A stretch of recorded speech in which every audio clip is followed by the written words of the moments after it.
Every year, one sister was taken, and every year the serpent grew bolder.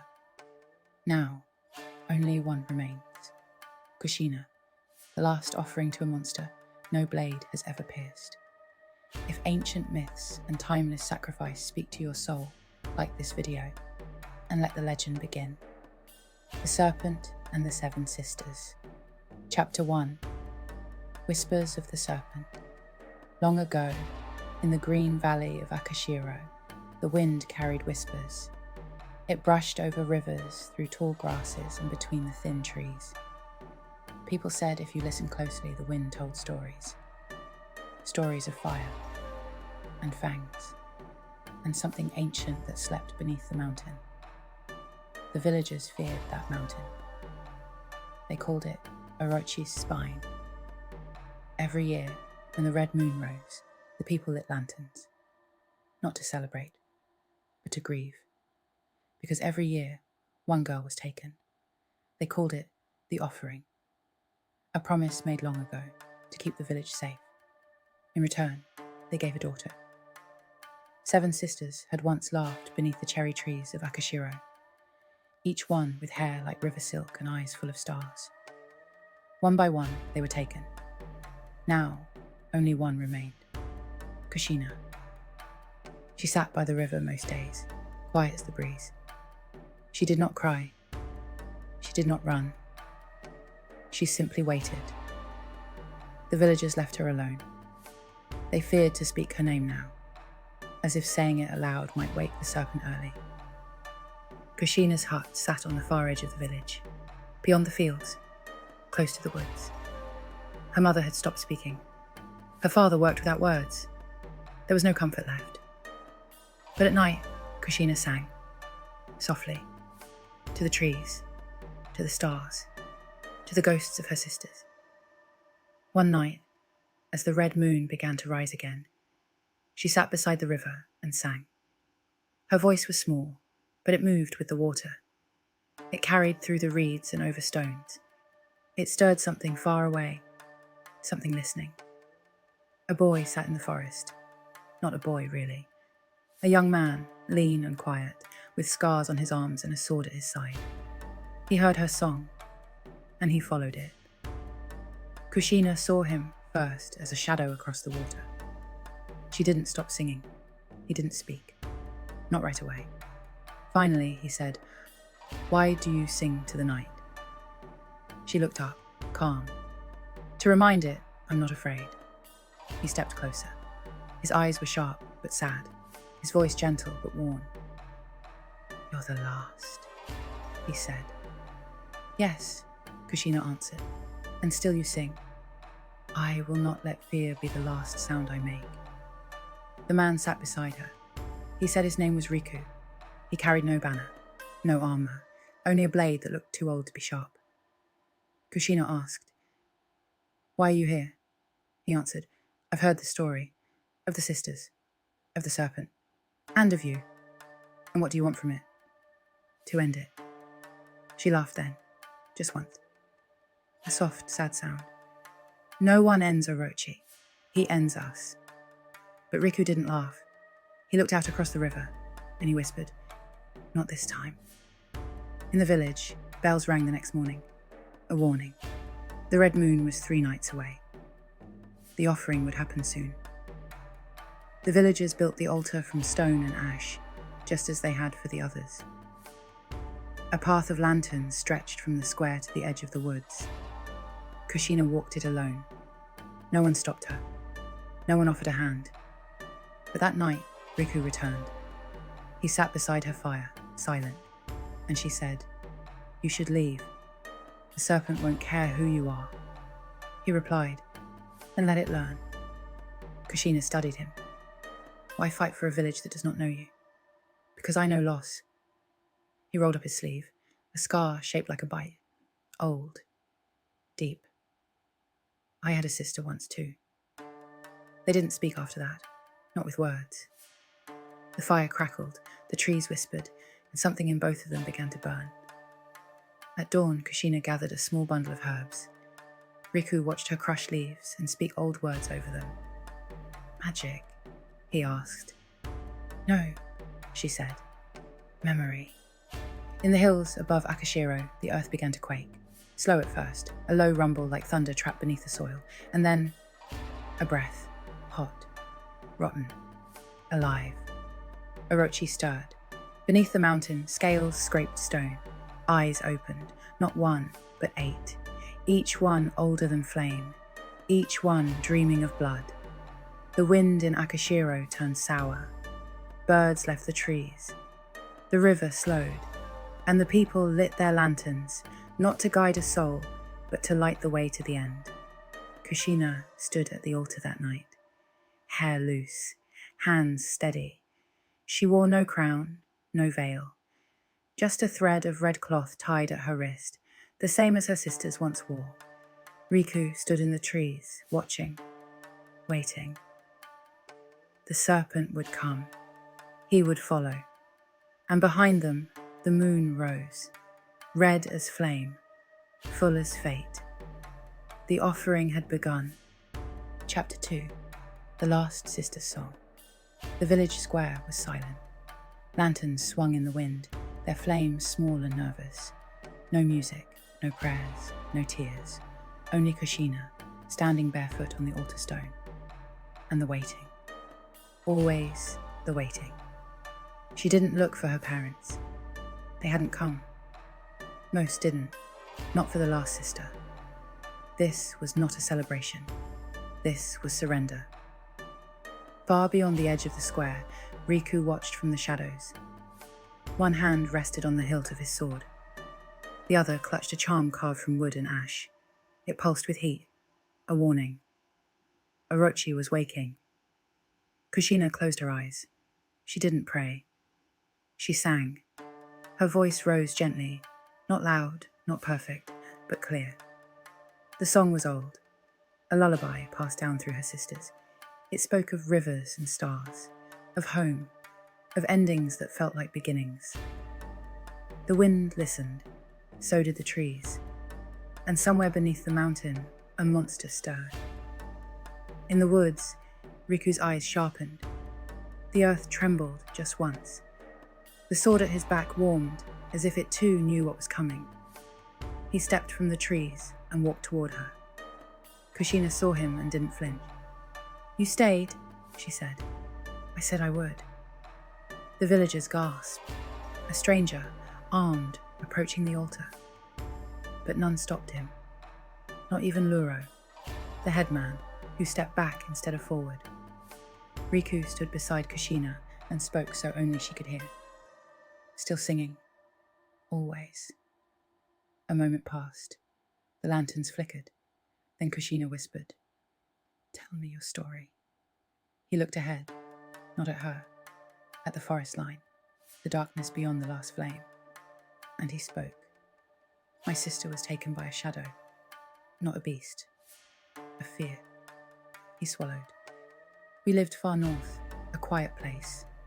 One winter, a woman came through.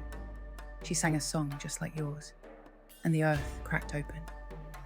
He touched the scar on his arm. "I went in after her. I never saw her again." Kushina nodded, slow and soft. "You didn't save her?" "No. But you came here." "Yes." She didn't ask why. Sometimes grief doesn't need to be explained. Then, a sound, not a roar. Not yet. A breath. Low, deep, wet. The earth pulsed. The villagers screamed. Riku turned to face the mountain. "It's coming!" Kushina took a step forward. "So am I." He reached for her hand. She let him hold it. Behind them, Luro called out, "You break the pact. You'll doom us all." Kushina looked over her shoulder. "Number you already did, when you chose silence." Another breath. Louder now. The forest split apart. Trees cracked. Smoke spilled from the soil. The red moon gleamed brighter, as if hungry. And then a shadow moved. The first head rose above the tree line. Huge, black-scaled, eyes like dying suns. Then another, and another, until 8 serpent heads writhed and snarled above the forest, each mouth dripping, each tongue tasting fear. Yamata no Orochi. The villagers dropped to their knees. Kushina did not. Riku drew his blade. It looked ordinary, old. But the edge shimmered slightly, like light moving through water. "What is that?" she asked. He didn't look away from the monster. "My sister's last gift," Orochi roared. All 8 mouths opened, and with them came a scream that shook the lanterns, shattered windows, and cracked the altar stone beneath Kushina's feet. She stumbled. Riku caught her. "It won't stop," she said. "No," he agreed, "but we will." He stepped forward, and then Kushina stepped beside him. She held no sword, only her voice. She began to sing again, soft at first, then stronger. The words no longer a lullaby, but a call. The serpent hissed and paused, just for a moment. One of the heads lowered, sniffing the air. The eyes locked onto her. Riku raised his sword. "Back," but Kushina shook her head. "Wait." The serpent moved slowly now, curious, not hungry. Its eyes flicked, its tongue darted, and then it recoiled. Not from her, from the song. The melody shifted. Her voice changed, as if something ancient sang through her. Orochi roared again. But this time, it was not anger. It was pain. Riku leapt forward, blade flashing. He slashed at the nearest head. Scales split, black blood spilled. Orochi shrieked. All 8 heads twisted toward him. Kushina screamed, "Run!" But he didn't. He turned to her instead. "You keep singing," he said. "Don't stop." Then he ran straight into the serpent's wrath. The villagers could only watch as the warrior became a blur beneath Orochi's heads. Steel flashed, fire burst from the serpent's nostrils. But still, she sang. Not to the villagers, not to Riku, to the serpent, to its buried pain, its ancient hunger. She sang of peace, of fire turned to light, of endings rewritten, and for a breathless moment, the monster slowed. Chapter 3. The Warrior's Oath. The battle paused, if only for a heartbeat. Kushina's voice floated in the air like drifting mist. Software steady, full of sorrow, and the serpent, Yamata no Orochi, trembled, not from fear, but recognition. Its 8 heads writhed above the forest, hissing and snapping at the air, unsure. Not used to hesitation, not used to music. The villagers stared, too stunned to run. Riku stood between Kushina and the beast, sword at the ready, breath sharp in his chest. "Why did it stop?" she asked. "I think you reminded it of something," he said. "Like what?" "That even monsters have memories." Orochi growled. One of its heads lowered again, eyeing the warrior who dared draw blood. Another head watched the girl, the singer, the offering who didn't scream. The ground trembled, and then the serpent lunged. Riku shouted, spinning forward. Steel met fang. The sound was like thunder cracking open stone. He dodged left, rolled through ash, and slashed upward. More black blood spilled. But the wound hissed, closed, healed. Not enough. Never enough. Kushina took a step forward, still singing, her hands raised, her voice shaking, but not breaking. Not yet. Then, in a blur of smoke and wind, Orochi pulled back and vanished into the woods. Gone. For now. The village was silent. Then the whispers started. She stopped it. The girl. She's cursed. No, she's the reason it left. She sings to devils. She sings the truth. Kushina didn't hear them. She turned to Riku, who now leaned against a broken tree, pale with sweat. "You're hurt." He nodded. A little. She helped him down to sit by the river, where it all began. He looked up at the moon. Still red, still full. "She's not done," he said. "She," Kushina echoed. "Orochi, Riku replied. That's no beast. That's a spirit. A cursed one. They sat quietly for a moment. Then Kushina whispered, Tell me the rest of your story. Riku stared at the water. His fingers dug into the earth beside him. I lied to you, he said. I didn't just lose my sister. Kushina waited. I gave her to the fire. She turned toward him, eyes wide. What do you mean? There was a curse, he said. Same as here. A monster came every winter. We begged the gods. We tried everything. One year, they said a sacrifice would save us. A girl with starborn blood. He looked at his hands. My sister was born during an eclipse. You let them take her? I didn't stop them. The silence after that was long. Only the river spoke, lapping softly against the shore. I joined the army after that, Riku said, looking for something to kill, something to blame. I never found peace. And now, I don't want peace anymore. What do you want? Redemption. He reached into his cloak and pulled out a folded cloth. Inside it, a mark, shaped like a spiral flame. I carry the sword of Susanoo, he said. Kushina frowned. The storm god? Yes, but not by blood. I found it, buried beneath a shrine, whispering. Whispering? It told me where to go, to find the place where the serpent sleeps again. It brought me here. To Akashiro. To you. Kushina closed her hand over the charm at her neck. A single silver bell, tied with red thread. Her mother had placed it there the night before she died. It had never rung. Until tonight. You don't have to save me, she said quietly. I know. Then why fight? Because I remember what it felt like to watch someone walk toward their death and do nothing. He stood slowly. Tomorrow night, the moon will rise red again, and she'll return. Stronger. Angrier. Kushina nodded. Then we end it tomorrow. But not here, he added. Not in the village. Too many lives. Where then? He pointed toward the mountain. To where she was born. That night, they returned to her hut. She brewed herbs. He sharpened the blade. No one came to check on them. But outside, the wind changed. It smelled like fire.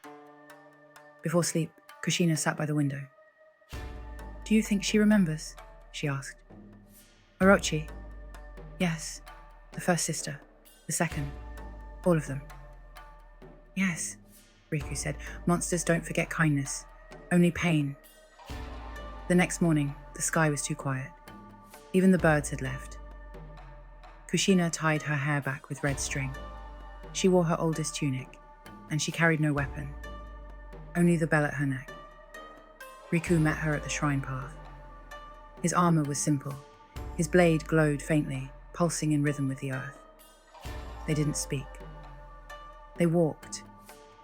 Up the path, past the stone torii gate, through the fields where her sisters once played, past the altar where their names were carved. 8 stones, only one blank. Kushina reached out, touched it with her fingertips. Not yet, she whispered. The mountain loomed ahead. Its shadow deepened. The red moon rose. Again. Chapter 4. The Serpent Awakens. The mountain trembled. At first, it was a small sound, like wind shifting beneath the soil. Then the ground itself began to shake. Rocks slid down the slopes. Trees bent without wind. The air grew heavy. The sky turned deep crimson. And from far below, a sound rose. Not a roar. Not a scream. A growl. Low and endless, as if the mountain had started to breathe.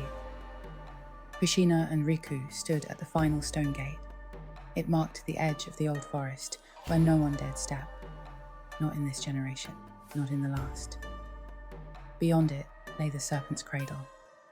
Kushina looked at Riku. If we pass through, there's no turning back. There never was, he said. The trees beyond the gate were thicker, darker, older. Their roots pulsed like veins. Leaves curled and twitched like they were alive. Everything listened. Everything watched. They followed a trail worn only by rain and time. Riku's sword pulsed with every step. Kushina's bell rang softly at her neck, not from movement, but from the air itself. The veil was thinning.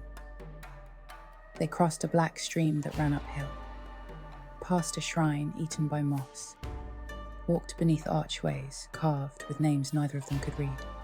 Then they saw it, a clearing at the heart of the mountain, a scar in the land, black stone, no trees, only ash, and in the center, a cave, wide and waiting.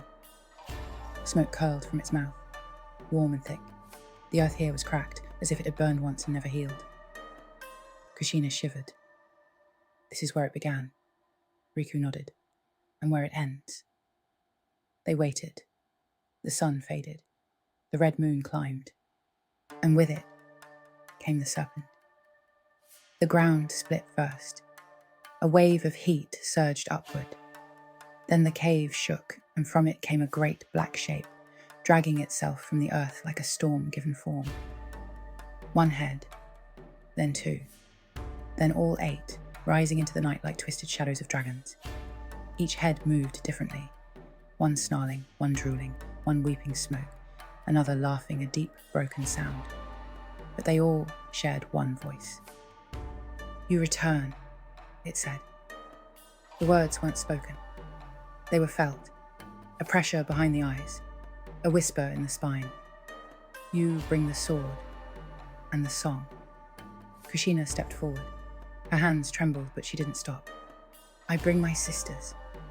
The serpent paused, its middle head dipped low. "We remember them. The first we took cried, the second fought, the third begged, the others prayed." It paused again. "And you?" "I sing," she said. Then she lifted her voice. No more lullaby, no more whisper. She sang with the voice of wind over water, of fire in snow, of every name the village had tried to forget. The serpent shrieked. Flames burst from the mouths of 3 heads. Ash flew. The mountain cracked again. Riku ran forward, sword raised. He met the first head with steel. A flash, a roar. Black blood spilled onto stone. The sword hissed, glowing brighter. It burned through scale like sun through ice. But there were still 7 heads, and they were angry. One struck from the left. Riku ducked, slashed again. Too shallow. Another lunged. He rolled beneath it. The third breathed poison. It hit the trees behind them. The wood rotted instantly. Kushina's song rose again. This time, the serpent recoiled, just for a moment. Then the voice returned. "We remember you, girl. We remember your blood, the flame in your line, the songs we could not silence." It laughed, all 8 mouths. "You carry her fire." "My mother's," Kushina whispered. "She sang once too," said the serpent, "and died for it." Riku charged the center head, the one that spoke. His blade cut deep, glowing brighter now with every strike. It fed on courage, on choice. The head shrieked. Kushina's song grew louder. The serpent faltered, but not for long. One head struck Riku across the chest. He flew backward, crashing into stone. Kushina screamed. She ran to him. He coughed, blood staining his teeth. But he smiled. "It's listening," he whispered. Behind them, the serpent slowed. It writhed now, not in rage, but confusion. Her song was doing something, not stopping it, but reaching it. Kushina stood over Riku. She closed her eyes, and she sang. Not a battle cry, not a spell, a memory. She sang of her sisters, Aiko, who danced like fire, Mina, who told stories with her hands, Sora, who drew maps in the dirt, Yuna, who always knew when it would rain, Kaede, who sang in her sleep, and Rei, who held her hand the night before she was taken. She sang of their laughter. of the way they called her Little One, even though she was the tallest, of the last time they were all together. The serpent screamed, a sound like stone splitting, like grief turned to rage. Its heads thrashed. The cave cracked open wider, and from its mouth, a shape fell, a stone. No, an egg, burned black, still glowing.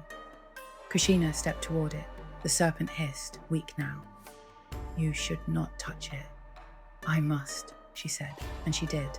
The egg pulsed, cracked, opened. Inside was not a beast, not a monster, a flame, small, pure, warm. She lifted it. It did not burn, and the serpent screamed its final scream. All 8 heads twisted, shook, and began to fall.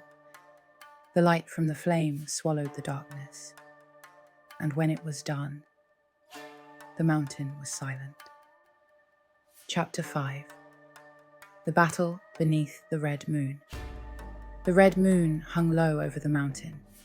It bled across the stones, painting the ash and the wounded earth in crimson light. Kushina stood at the center, the small flame cradled in her hands. Riku knelt behind her, clutching his sword, blood seeping through his tunic. The air was still, too still. Even the wind held its breath. Then the earth groaned, and Orochi rose again. All 8 heads did not return.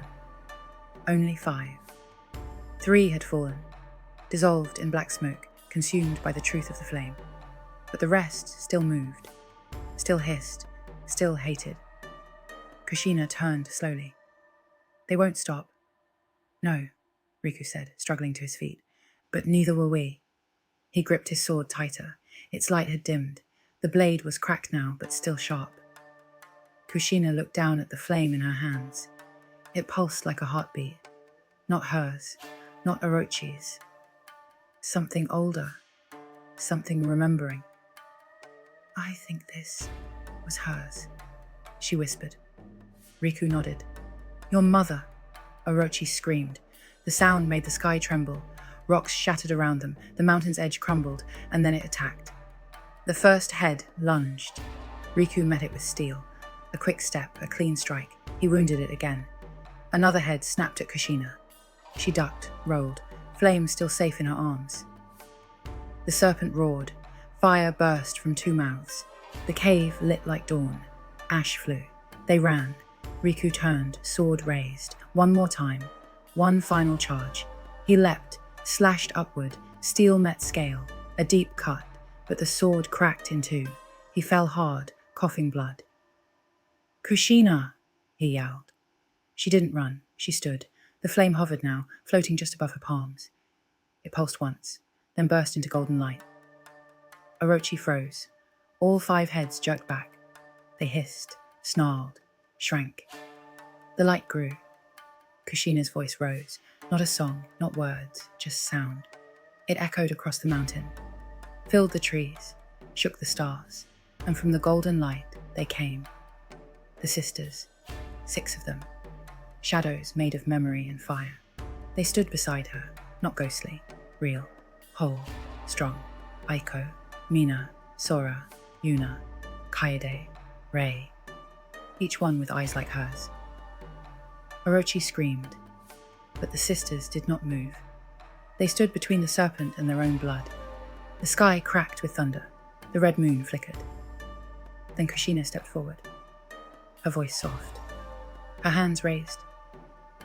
"We are not afraid." The serpent lunged, all 5 heads at once, and the fire met them. The flame burst outward, not in heat, in memory. Every cry, every life, every year the serpent had taken. It poured back into the beast, and it broke him. The heads crashed down, one by one, like trees falling in a storm. The last one cried out, not in rage, in sorrow. When the light faded, the serpent was gone. No bones, no smoke, only stone, cracked and glowing faintly. A scar where the battle had been. Kushina fell to her knees. Riku crawled to her, dragging the broken sword behind him. "Is it over?" he asked. She nodded. They're free. The sisters stood in a circle, still glowing. One by one, they smiled at her and vanished into the air like sparks on water. Silence returned to the mountain. A good silence, the kind that comes after thunder. Kushina lay back on the ground, eyes closed. For the first time in years, her heart beat without fear. Riku reached for her hand. She squeezed his fingers. Neither of them spoke. They didn't need to. High above, the red moon dimmed. Its glow softened, turned gold, then silver, then white. The witching hour had passed, and with it, the serpent's curse. Chapter 6. A Price in Blood. The morning after the battle was quiet. Too quiet. No birds, no wind, only the sound of the mountain, breathing slower now, like something vast had finally gone to sleep. Kushina woke beside the scar in the stone. The fire was gone. Her sisters were gone. But Riku's hand was still in hers. He stirred, wincing. "You're alive," he whispered. "You are too." "Barely," he said, trying to smile. She didn't let go of his hand. The sun rose gently over the edge of the mountain. It touched the broken trees, the shattered cave, and finally, the two of them.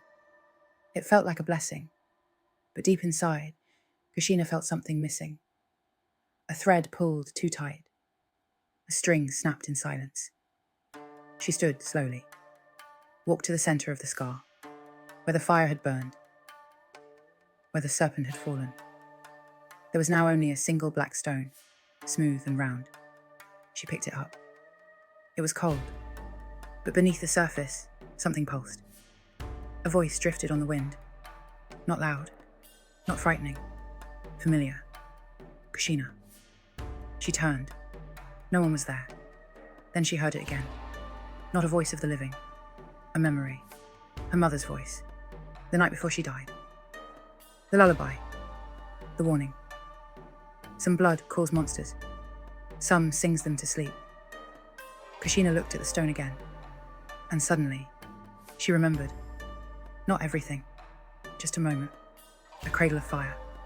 Her mother's arms. Her father's eyes full of tears. A whisper. She has it too. The flame wasn't just her sister's. It wasn't just her mother's. It was older than all of them.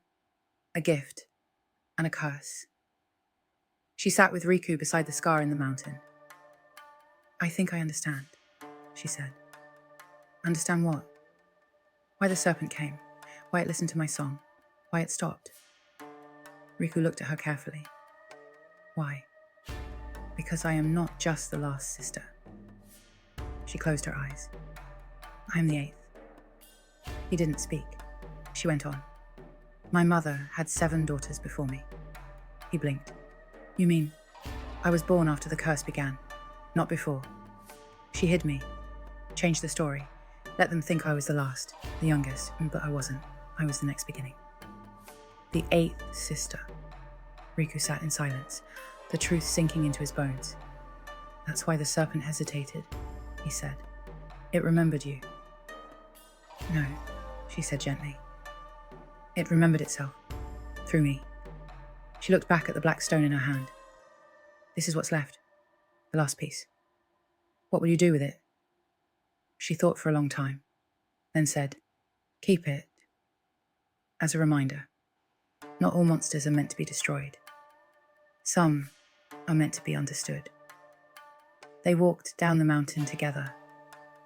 No one waited for them. No one needed to.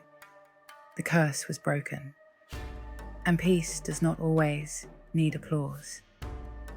When they reached the village, the air felt different. Children played near the river. The lanterns were gone. The altar had been taken down. Not erased, just no longer needed. Kushina stepped past the square. People watched her. Some bowed, some simply smiled. Not in fear, in quiet awe. She returned to her old home. Her father waited by the door. He did not speak. just opened his arms. She walked into them and did not let go. Later that night, Riku found her at the edge of the forest, the black stone still in her hand. "It doesn't hurt," she said. "But it remembers," he replied. She nodded. "So will I." He looked toward the stars. "You could leave, you know. Go where they don't know your name. Start fresh." She looked toward the village. "I think I'll stay." He smiled. "I think I will too." The night was cool. The moon was white again. The trees whispered gently, and the mountain slept. Somewhere beneath it, an old power stirred again, not to rise, but to rest. Watched over by the one who had once been called the last, and now knew she had always been the next. Chapter 7. The 8th sister seasons passed. Spring returned to the valley, slow and soft. The trees, once scorched by flame and fear, bloomed again. Cherry blossoms fell like snow. The mountain watched from afar, quiet now, as if it too was healing. The curse was no longer spoken. Not out of fear, but reverence. Children played where lanterns once burned. Laughter returned to the wind. But some stories did not fade. They lingered, like old songs whispered between the trees. Kushina lived simply. She rebuilt her family's hut with her own hands, grew herbs, tended the riverbank garden her sisters had once planted, and every evening she walked the forest path to the stone gate at the mountain's base. She never crossed it, but she always paused, always listened. Riku stayed too. He never returned to war. He laid the broken sword beside the final stone where Orochi fell, then carved a shrine around it, not to the weapon, but to the choice it had made. Together, they began again, not as heroes, not as legends, as people, living. And still, the story of the serpent was told. But over time, the names changed. No longer just the tale of a beast, but of 7 sisters, and an 8th no one expected. The villagers started calling her that quietly. The 8th sister. Not with fear, with pride. Sometimes they asked for help. A child with fever. A field refusing to grow. A strange dream that would not leave. Kushina would listen, offer tea, or silence, or a smile. Her gift remained, not just of song or flame, but of presence, of peace. The black stone stayed on her shelf, wrapped in red thread, untouched. But every so often she would sit beside it in the dark, just to hear it hum. A small, low sound, like a sleeping breath. Not dangerous anymore, just ancient. One evening, a child knocked at her door. A girl, no older than 8. "I heard you're a witch," the girl whispered. Kushina knelt to her level. "Is that what they say?" "Yes," the girl said, "but not the scary kind." Kushina smiled. "What kind then?" "The kind that sings." She taught the girl a lullaby, the same one her mother once sang, the same one she sang to calm a god-sized serpent. Software simple, full of memory. The girl came back every week after that, and soon others did too. Not because of fear, not because of stories, because of warmth, because of wonder. Kushina wrote the names of her sisters on 7 stones and placed them around her garden. When the wind blew just right, the stones hummed. She never explained it. Didn't need to. Riku would sit by the river at dusk. Sometimes he carved new handles for old tools. Sometimes he just watched the water. But on the first full moon of each spring, he and Kushina would walk the mountain trail. Together. In silence. They never reached the top again. They didn't need to. The mountain no longer called to them in anger.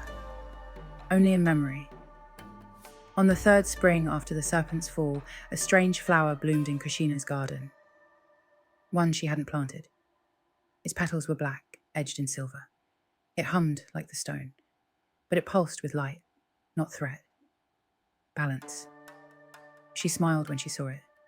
Not everything broken stays broken. Some things change, some things become. In time, the village grew.